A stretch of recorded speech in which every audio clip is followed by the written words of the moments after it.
Lesson from the counselor: the power of giving up your right to be right. Giving up your right to be right. There's a lot of power in giving up your right to be right. And we're going to move on with a lesson on this. Giving up our right to be right is one of the first steps in stopping black-on-black crime. The power of giving up our right to be right allows us to think smarter instead of harder. Smarter instead of harder. Smarter instead of harder. Smarter instead of harder.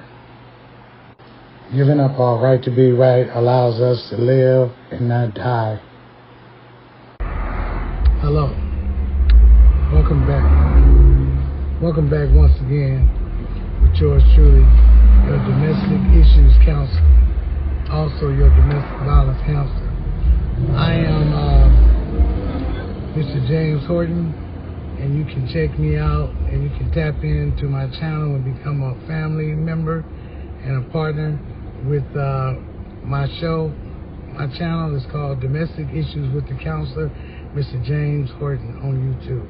Domestic Issues with the Counselor, Mr. James Horton on YouTube.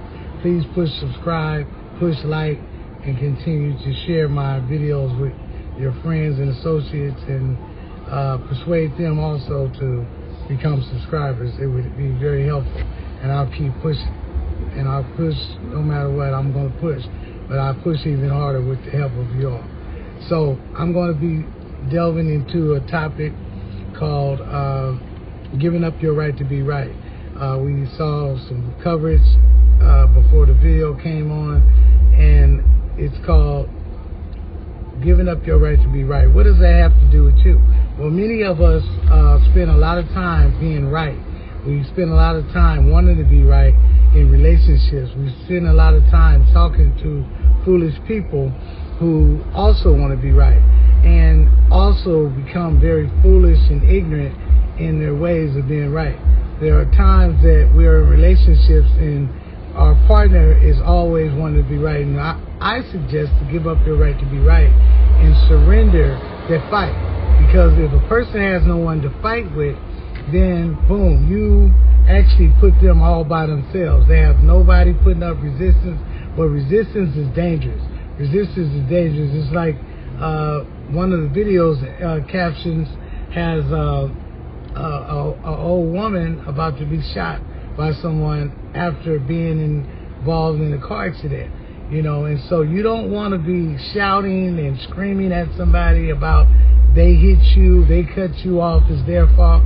Relax, breathe, say, hey, it was all my, take responsibility, even if it's not true, to save your own life, you know, because it could be one of those situations.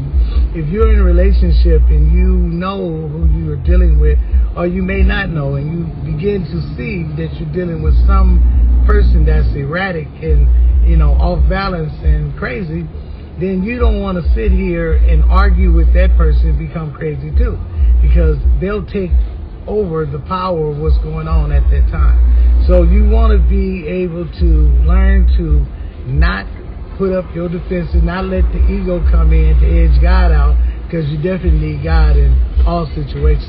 So give up your right to be right, right? Give up your right to fight, right? Surrender, because you don't know what these people have in their pockets. You don't know what they're about to pull out on you. And it could be a gun, a bat, a hammer. It could be a number of things.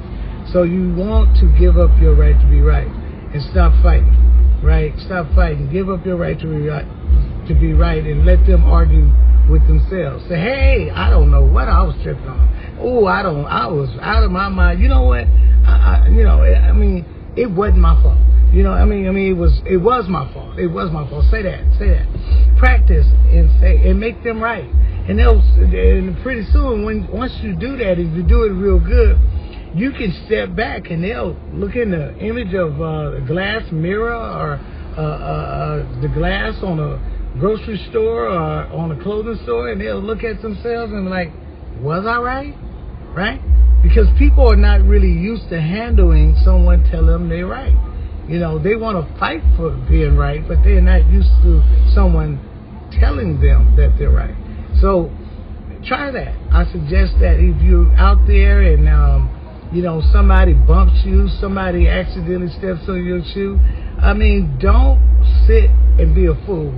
Be the smart person. Be smarter than the average bear, right? Be sharper than the average bear, and spin off on them. Say, you're right, I don't know what I was talking about. Then tell them, hey, I got to go use the bathroom, right? They can't go to the bathroom with you, so even though they want to finish the conversation, tell them you got to go do number 2, right? And you'll be back. But you're not really going to the bathroom. You're going through the back door, and you're getting up out of there.